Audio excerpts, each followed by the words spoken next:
7 habits of highly effective people. एक highly effective आदमी कौन होता है? एक हाईली इफेक्टिव इंसान वो होता है जिसका कैरेक्टर अच्छा हो, जिसके पास स्ट्रॉन्ग वैल्यूज हो। क्या आपकी कभी किसी रिश्तेदार या कलीग से खटपट हुई है? किसी से ये उम्मीद रखना कि वो बदले, उससे पहले आपको खुद को बदलना होगा। लेकिन उससे पहले क्या आपको लगता है आप में खुद को इम्प्रूव करने की क्वालिटी है? एक हाईली इफेक्टिव इंसान के दूसरे लोगों के साथ अच्छे रिलेशंस होते हैं। वो अपने परिवार, रिश्तेदारों, दोस्तों, पड़ोसियों और कलीग्स के साथ मिलजुल कर रहता है और एक अच्छा रिलेशन सालों तक चलता है। एक हाईली इफेक्टिव इंसान कैसे बना जाए, ये आप इस किताब को पढ़कर सीख सकते हैं। जो भी आपकी जॉब हो, जैसे कि अगर आप एक पेरेंट हैं तो अपने बच्चों के साथ अपना रिलेशन और भी बेहतर बना सकते हैं, और अगर आप एक बॉस हैं तो इस किताब से आपको ऐसे टिप्स मिल सकते हैं जिससे आप एक अच्छे लीडर बन पाएंगे। जब आपका कैरेक्टर अच्छा होता है तो लोग भी आपसे नजदीकियां बढ़ाना चाहते हैं, और इसीलिए the 7 habits of highly effective people एक इंटरनेशनल बेस्ट सेलर है। ये किताब कैरेक्टर इंप्रूव करने में फोकस करती है। ज्यादातर किताबें आपको इस बारे में बताएंगी कि कलीग्स को दोस्त कैसे बनाएं, लोगों को खुद से इम्प्रेस कैसे कराएं, मगर 7 हैबिट्स आपको सबसे पहले एक इफेक्टिव इंसान बनाने पर फोकस करती है। अगर आपकी पर्सनालिटी अच्छी है तो बेशक आप भी एक इफेक्टिव इंसान बन सकते हैं, मगर वो बस थोड़े टाइम के लिए होगा। लोगों को जल्द ही पता चल जाएगा कि आपके काम के पीछे कोई ना कोई मतलब है, कोई मोटिव है। लेकिन अगर आप कैरेक्टर के अच्छे हैं तो वो लाइफ टाइम तक आपके साथ रहेगा। आप अपने आसपास के लोगों को इन्फ्लुएंस करते रहेंगे और आपको इसका पता भी नहीं चलेगा। लेकिन याद रखें, आपको सबसे पहले अपने अंदर से शुरू करना होगा। तो क्या आप तैयार हैं चेंज होने के लिए? क्या आज आप एक हाईली इफेक्टिव पर्सन बनेंगे? हैबिट 1, प्रोएक्टिव बने। प्रोएक्टिव बनने का मतलब क्या है? साइकोलॉजिस्ट विक्टर फ्रैंकल कहते हैं, हमारे आसपास जो कुछ भी होता है हम उसे बदल नहीं सकते, लेकिन इस पर कैसे रिएक्ट करना है ये हमारे हाथ में है। प्रोएक्टिव बनने का मतलब होता है कि दूसरे लोग चाहे जो भी ओपिनियंस दें, हमें उससे अफेक्टेड नहीं होना है। जब लोग हमारे बारे में कुछ बुरा बोलते हैं तो कमी हमारे अंदर नहीं होती, बल्कि उनमें होती है। जो नेगेटिव बातें वो आपके बारे में बोलते हैं, उससे उनके खुद के नेगेटिव व्यूज का पता चलता है कि वो दुनिया को किस नजर से देखते हैं। प्रोएक्टिव होने का मतलब ये भी है कि आप किसी भी बुरी सिचुएशन से अफेक्ट ना हो, फिर चाहे मौसम खराब हो या ट्रैफिक। लेकिन एक प्रोएक्टिव इंसान को कोई फर्क नहीं पड़ता, उसकी जिंदगी में बुरा वक्त आए या गरीबी, वो हर हाल में खुश रहेगा। एक प्रोएक्टिव इंसान बुरे से बुरे हाल में भी बगैर कोई कंप्लेन किए अपना काम करता रहेगा। प्रोएक्टिव का उल्टा रिएक्टिव होता है, और जो लोग रिएक्टिव होते हैं वो अपने एनवायरनमेंट से बहुत जल्दी इफेक्ट हो जाते हैं। अगर उनके साथ कुछ बुरा होता है तो वो खुद भी नेगेटिव बन जाते हैं। एक बार जब लेखक स्टीफन कॉवी सैक्रामेंटो में एक लेक्चर दे रहे थे, तब अचानक भीड़ में से एक औरत खड़ी हुई। वो बड़ी एक्साइटेड होकर कुछ बोल रही थी। तभी उसकी नजर लोगों पर पड़ी जो उसे घूर रहे थे। लोगों को ऐसे घूरते देखकर वो औरत वापस बैठ गई। अपना लेक्चर खत्म करने के बाद स्टीफन कॉवी उस औरत के पास गए। उन्हें मालूम पड़ा कि वो औरत दरअसल एक नर्स थी जो एक बड़े बीमार पेशेंट की फुल टाइम देखभाल कर रही थी। उसका वो पेशेंट हर टाइम उस पर चिल्लाता रहता था। उसकी नजर में वो सब कुछ गलत करती थी। उसने कभी भी उस नर्स को थैंक यू नहीं बोला था, और इन सब बातों से वो औरत बड़ी दुखी रहती थी। वो अपनी जॉब से बिल्कुल भी खुश नहीं थी, और उस दिन लेखक स्टीफन कॉवी के लेक्चर का सब्जेक्ट भी प्रोएक्टिविटी ही था। कॉवी एक्सप्लेन कर रहे थे कि अगर तुम प्रोएक्टिव हो तो कोई भी चीज तुम्हें हर्ट नहीं कर सकती। जब तक आप खुद ना चाहें, कोई भी आपको दुखी नहीं कर सकता। और यही लेक्चर सुन के वो औरत एक्साइटेड हो गई थी, क्योंकि उसे पता चल गया था कि रिस्पॉन्ड करना या ना करना उसके हाथ में है। उसने कॉवी को बताया, मैंने दुखी होना खुद चुना था, मगर अब मुझे रियलाइज हो गया है कि दुखी या सुखी होना मेरे हाथ में है। लेकिन अब किसी दूसरे इंसान का बिहेवियर मुझे कंट्रोल नहीं कर सकता। तो अब आप समझे, एक रिएक्टिव इंसान का मूड टीवी की तरह होता है जिसका रिमोट कंट्रोल दुनिया के हाथ में है। जब भी कोई चाहे उस रिएक्टिव इंसान का मूड चेंज कर सकता है। लेकिन एक प्रोएक्टिव इंसान वो है जिसने अपने मूड का रिमोट कंट्रोल अपने पास रखा है, और एक प्रोएक्टिव इंसान को कोई फर्क नहीं पड़ता कि दूसरा इंसान उसके बारे में क्या सोच रहा है या क्या बोल रहा है। Habit 2, begin with the and in the mind. एक बात बताइए, आपकी लाइफ की सबसे जरूरी चीज क्या है? अपने माइंड में एंड को लेकर शुरुआत से। हमारा मतलब है कि आपके सारे एक्शंस, आपकी वैल्यूज आपके पर्पस से मैच होने चाहिए। आपको आपका फाइनल गोल, आपका डेस्टिनेशन पता होना चाहिए, ताकि आपका हर स्टेप उसी की तरफ जाए। हम कई बार बहुत सी प्रॉब्लम्स फेस करते हैं। हमें आए दिन किसी न किसी चीज के लिए कंसर्न होना पड़ता है, और लाइफ के इतने चैलेंजेस की वजह से हम भूल जाते हैं कि हमारे लिए सबसे जरूरी क्या है। होता है ना, जैसे कि आपको अपने बच्चों का ध्यान रखना पड़ता है, उन्हें हर चीज प्रोवाइड करानी पड़ती है, और आप इसे पाने के लिए इतना हार्ड वर्क करते हैं कि उन्हीं बच्चों के साथ टाइम स्पेंड नहीं कर पाते। आप ये भूल जाते हैं कि मटेरियल चीजों से ज्यादा उन्हें आपका प्यार और सपोर्ट चाहिए। तो आज से अगर आप अपने बच्चों को सच में प्यार करते हैं तो उन्हें हर दिन ये शो कराइए, उन्हें बताइए कि आप उनसे कितना प्यार करते हैं। आपकी बातों और आपके एक्शंस में उनके लिए ये प्यार झलकना चाहिए और आपका यही बिहेवियर आपके पेरेंट्स और उन बाकी लोगों के साथ होना चाहिए जो आपकी लाइफ में बहुत मायने रखते हैं। Begin with the and in the mind से मतलब है ये जानना कि आपके लिए सबसे ज्यादा वैल्यूएबल क्या है। वो आपके अपने लोग हो सकते हैं या फिर प्रिंसिपल जिन पर आपको पूरा यकीन है। अगर आप कुछ ऐसा करते हैं जो आपके प्रिंसिपल से मैच नहीं करता तो सोच लीजिए आप एक इनइफेक्टिव इंसान बन रहे हैं। मान लीजिए कि आप एक घर बना रहे हैं, मगर इसके लिए सबसे पहले आपको अपने दिमाग में प्लानिंग करनी पड़ेगी, फिर जाकर आप टूल्स लेंगे। अगर मान लीजिए आपके घर में बच्चे हैं तो आपके घर का हर कोना चाइल्ड फ्रेंडली होना चाहिए। और अगर आप कुकिंग का शौक रखते हैं तो आपको अपनी किचन अपग्रेडेड रखनी पड़ेगी। तो अब आप समझे, किसी भी काम को शुरू करने से पहले उसका ब्लूप्रिंट आपके दिमाग में तैयार होना चाहिए। जैसे अगर आप अपना घर अच्छे से प्लान नहीं करेंगे तो इसे प्रॉपर्ली कंस्ट्रक्ट करना मुश्किल हो जाएगा और लास्ट में आपको इसे रिपेयर कराने में फालतू पैसे खर्च करने होंगे। ऐसे ही लाइफ में हर चीज प्लानिंग मांगती है और इसी तरह एंड को माइंड में रखकर चलने की शुरुआत होती है। ये सोच कि आपको सबसे पहले क्या करना है और उससे पहले ये श्योर कर लेना कि वो आपकी वैल्यूज के साथ फिट हो सके। अच्छा, एक बात और बताइए, क्या आप सबसे ज्यादा ऑनेस्टी को वैल्यू करते हैं या फिर आप रिस्पेक्ट की ज्यादा वैल्यू करते हैं? सोचिए और इसी बात को ध्यान में रखकर अपनी दिन की शुरुआत करें। अपने वैल्यूज पर पूरा यकीन रखें ताकि आपकी लाइफ में जो भी चैलेंजेस आए आप उन्हें वैल्यूज के साथ फेस कर सके। हैबिट 3, सबसे पहले जरूरी चीजें करें। सबसे पहले जरूरी कामों को करने का मतलब सिर्फ टाइम मैनेजमेंट से नहीं, ये सेल्फ मैनेजमेंट भी है।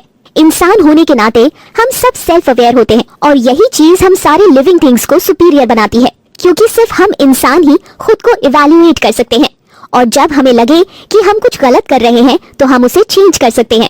जब हमें बहुत सारे काम करने होते हैं तो सबसे पहले हमें अपनी प्रायोरिटी सेट करनी चाहिए। कुछ लोग प्लानर्स की हेल्प लेते हैं ताकि उन्हें याद रहे, कुछ लोग टू डू लिस्ट और बॉर्डर्स बनाते हैं ताकि उन्हें जरूरी काम याद रहे। लेकिन आपने ध्यान दिया होगा कि इन सब के बाद भी हम अपने बहुत सारे जरूरी काम टाइम पर कंप्लीट नहीं कर पाते। अगर आपकी प्रायोरिटीज पूरी नहीं हो पाती तो सेल्फ डिसिप्लिन आपकी प्रॉब्लम नहीं है, असली प्रॉब्लम है कि आपने अपनी प्रायोरिटीज को दिल दिमाग में बिठाया ही नहीं। आपने ये सोचा ही नहीं कि आपकी टॉप प्रायोरिटीज क्यों है और क्यों ये आपके लिए इम्पोर्टेंट है।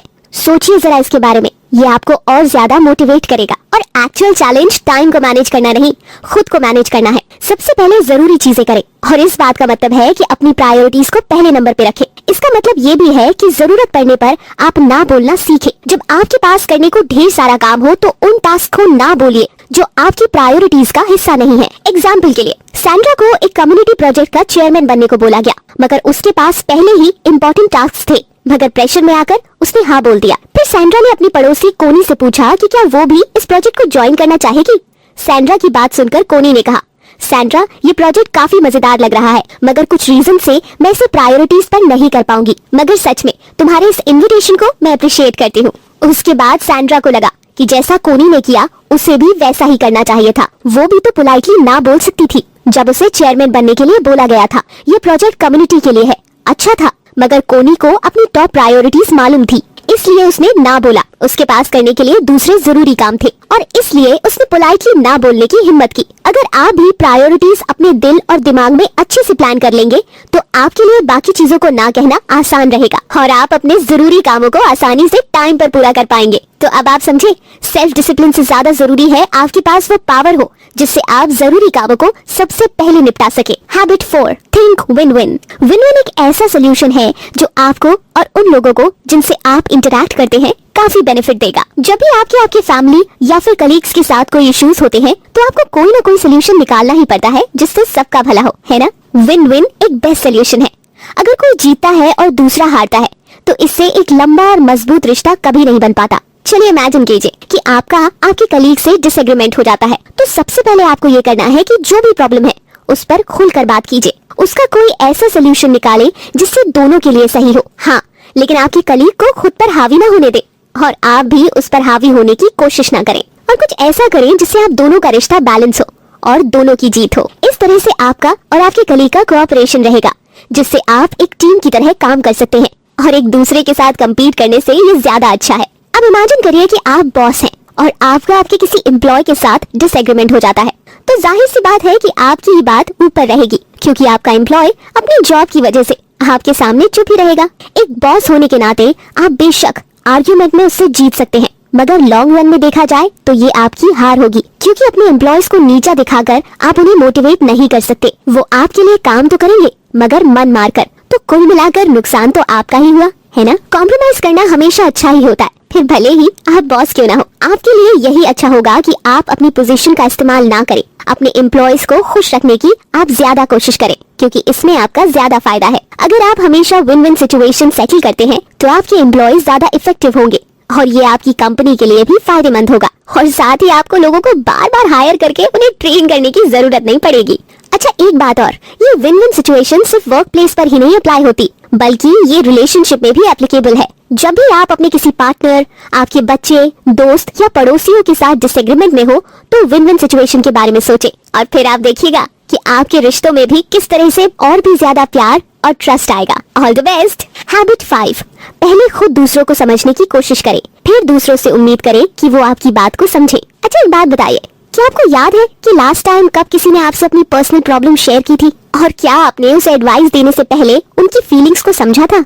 सोचिए, पहले आप दूसरों की फीलिंग्स को समझने की कोशिश करिए, फिर उनसे उम्मीद करें कि वो आपकी बात समझे। किसी भी अच्छी कम्युनिकेशन का यही तरीका होता है। अच्छा, आपने ध्यान दिया होगा, हम अपनी राइटिंग, रीडिंग, स्पीकिंग और लिसनिंग के जरिए कम्युनिकेट करते हैं। बचपन से ही हम लिखना, पढ़ना, बोलना सीखने में सालों लगा देते हैं, लेकिन किसी की बात को सही ढंग से सुनने के लिए कोई ट्रेनिंग नहीं है। किसी के साथ भी कम्युनिकेट करने का सबसे बेस्ट तरीका ये है कि पहले हम ये समझने की कोशिश करें कि आखिर वो कहना क्या चाहते हैं। बल्कि मैं तो कहती हूँ कि गुड लिसनिंग वो होती है जब हम खुद को सामने वाले की सिचुएशन में रख कर सोचते हैं, तब आप सही तरीके से समझ पाएंगे कि वो इंसान कहना क्या चाहता है। जब आप सुनते ही नहीं तो आप उस इंसान की बात समझे बगैर रिप्लाई करने लगते हैं, मगर जब आप समझने की कोशिश करते हैं तभी आपको पता चलता है कि वो इंसान असल में कैसा फील कर रहा है। और जब आप इस तरीके से किसी की बात सुनेंगे तब जाकर आप उस इंसान को कुछ अच्छी एडवाइस दे पाएंगे या उनकी सच में कोई हेल्प कर पाएंगे। चलिए आपको एक कहानी सुनाती हूँ। एक बार एक आदमी किसी ऑप्टोमेट्रिस्ट के पास गया। कुछ विजन की प्रॉब्लम थी उसे। उस आदमी ने ऑप्टोमेट्रिस्ट को बताया कि उसे क्लियरली कुछ दिखाई नहीं दे रहा। तो उस ऑप्टोमेट्रिस्ट ने उससे क्या किया, उसने उसे अपना चश्मा दे दिया। ऑप्टोमेट्रिस्ट ने कहा कि इसे पहन लो, मैं पिछले 10 सालों से यही चश्मा लगा रहा हूँ और मुझे बिल्कुल साफ साफ दिखाई देता है। मेरे पास एक जोड़ी एक्स्ट्रा है घर पर, तो ये वाला तुम पहन लो। उस आदमी ने ऑप्टोमेट्रिस्ट की बात मानकर चश्मा लगा लिया, मगर कोई फायदा नहीं हुआ, बल्कि उसे और धुंधला दिखाई देने लगा। ये बहुत अच्छे ग्लासेस हैं, तुम कोशिश करो ढंग से देखने की, ऑप्टोमेट्रिस्ट ने उससे कहा। आदमी ने फिर से ट्राई किया, मगर उसकी लाख कोशिशों के बावजूद भी ऑप्टोमेट्रिस्ट के चश्मों से उसे कुछ भी दिखाई नहीं दे रहा था। अब ऑप्टोमेट्रिस्ट ने उससे कहा कि तुम पॉजिटिव होकर सोचो और फिर तुम्हें दिखाई देगा। आदमी ने कहा ओके, लेकिन मुझे पॉजिटिवली भी कुछ भी दिखाई नहीं दे रहा। ये बात सुनकर ऑप्टोमेट्रिस्ट अपसेट हो गया, क्योंकि आखिरकार तो वो उस आदमी की मदद करना चाहता था। अब उसे लगा कि शायद वो आदमी झूठ बोल रहा है और अनग्रेटफुल है। हम भी कई बार ठीक इसी तरह ऑप्टोमेट्रिस्ट की तरह बिहेव करते हैं। हम यही कहते रहते हैं कि अगर तुम्हारी जगह मैं होता, या मेरी बात मान के तो देखो, लेकिन हम कभी भी ये ट्राई नहीं करते कि वो आदमी एक्चुअली फील क्या कर रहा है, और उसका रिजल्ट ये निकलता है कि वो इंसान हम पर कभी यकीन नहीं करता और ना ही कभी दोबारा हमारे पास अपनी प्रॉब्लम्स लेकर आता है। अगर आप सच में किसी की हेल्प करना चाहते हैं तो सबसे पहले उन्हें समझने की कोशिश करें। ऐसा करके आप उनका ट्रस्ट जीत सकेंगे और उन्हें ये यकीन हो जाएगा कि आपके एक्शंस के पीछे कोई मोटिव नहीं है, बल्कि आप सिर्फ उनकी हेल्प करना चाहते हैं, और फिर वो भी आपको समझना शुरू कर देंगे। Habit 6, synergise. सिनर्जी का मतलब है the whole is greater than the sum of its parts. यानी जब एक आदमी दूसरे की मदद करता है तो दोनों साथ मिलकर बहुत कुछ अकम्प्लिश कर सकते हैं। जब एक टीम का मेंबर दूसरी टीम के मेंबर के साथ मिलकर काम करता है तो वो दोनों मिलकर एक अकेले इंसान के मुकाबले बहुत ज्यादा अचीव कर सकते हैं। जब भी कोई नेचुरल डिजास्टर या कैलामिटी जैसे आग, तूफान या अर्थक्वेक होता है तो लोग सिनर्जाइज होते हैं, यानी एक साथ मिलकर काम करते हैं। वो मुसीबत में पड़े लोगों की मदद करने के लिए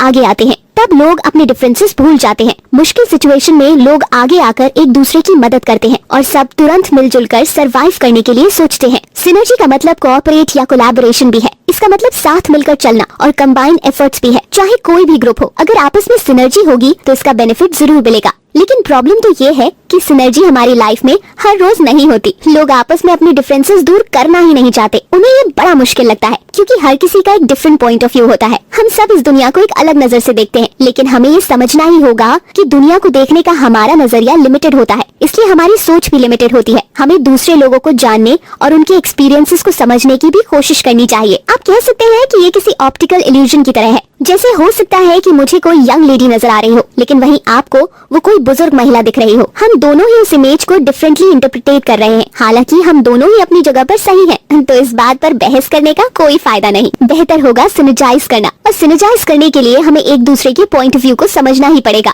और इस तरीके से हम एक बड़ी पिक्चर देख सकते हैं। सिनर्जी का मतलब है कोऑपरेशन। इसका मतलब है अपने डिफरेंसेस को एक्सेप्ट करना और एक दूसरे के विचारों की कदर करना।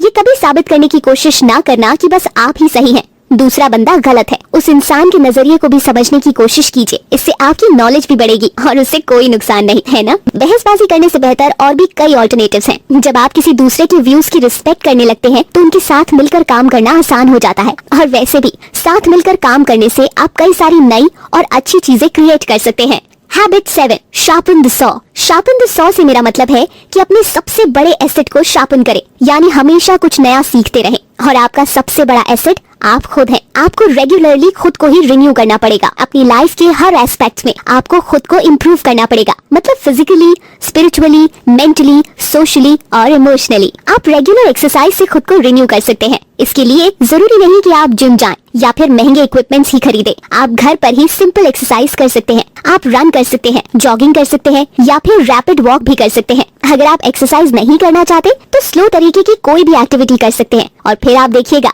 कि आपकी बॉडी कैसे इंप्रूव हो रही है। इसी तरह आपको अपने स्पिरिट को भी रिन्यू करने की जरूरत है। अच्छा, एक बात बताइए, ऐसा कई बार होता होगा कि जब आपको लगता होगा आप पूरी तरह से थक चुके हैं, है ना।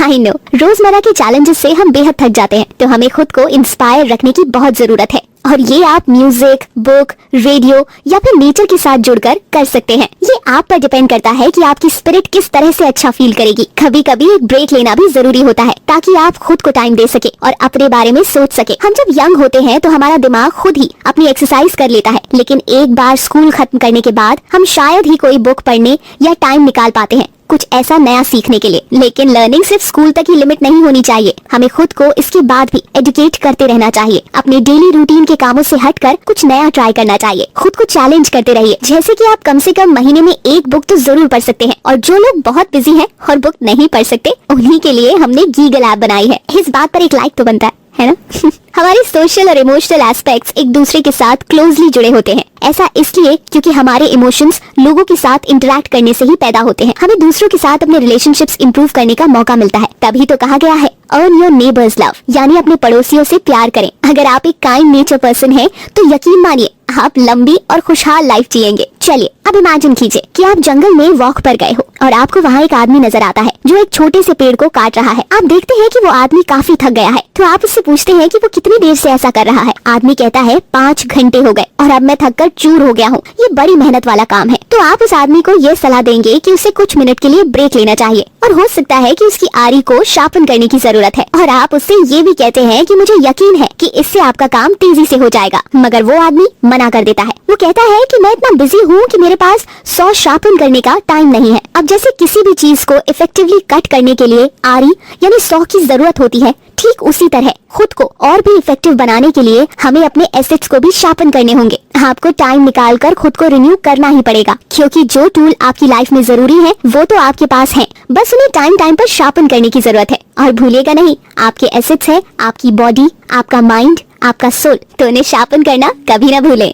तो ये थी हाईली इफेक्टिव लोगों की वो 7 अच्छी हैबिट्स। हैबिट नंबर 1, प्रोएक्टिव बने। हैबिट नंबर 2, एंड को ध्यान में रखकर ही किसी नए काम की शुरुआत करें। हैबिट नंबर 3 है कि सबसे पहले जरूरी चीजों की प्रायोरिटी सेट करें। Habit number 4, win win situation सोचे। हैबिट नंबर 5 कि अपनी बात समझाने से पहले दूसरे की बात समझने की कोशिश करें। Habit number 6, synergise. और लास्ट में हैबिट नंबर 7, अपने एसेट्स को शार्पन करें। हैबिट नंबर 1, 2 और 3 आपको आपके कैरेक्टर इंप्रूव करने में मदद करेंगे। हैबिट नंबर 4, 5 और 6 दूसरों के साथ आपके रिलेशनशिप इंप्रूव करेंगे। और लास्ट में हैबिट नंबर 7 से आप अपनी अच्छी क्वालिटी लाइफ टाइम तक मेंटेन रख सकते हैं। अब जो भी आपने सीखा उसे डेली लाइफ में अप्लाई करना शुरू करें। जब कभी भी आप किसी बुरी सिचुएशन में हो तो प्रोएक्टिव बनने की कोशिश करें। जब भी आपका किसी के साथ कॉन्फ्लिक्ट हो तो विन विन सिचुएशन चुने। और जब आप कोई चीज बार बार करेंगे तो ये आपकी हैबिट बन जाएगी। जैसा कि एसिटो ने कहा है, हम वही बनते हैं जो हम बार बार लगातार करते हैं। और हाँ, याद रखिएगा, एक्सीलेंस कोई एक्ट नहीं बल्कि हैबिट से आती है। तो दोस्तों इसी के साथ ये समरी यहाँ खत्म होती है। Thanks for watching. For more interesting facts and book summary, subscribe to our YouTube channel Brain Seep and hit the like button.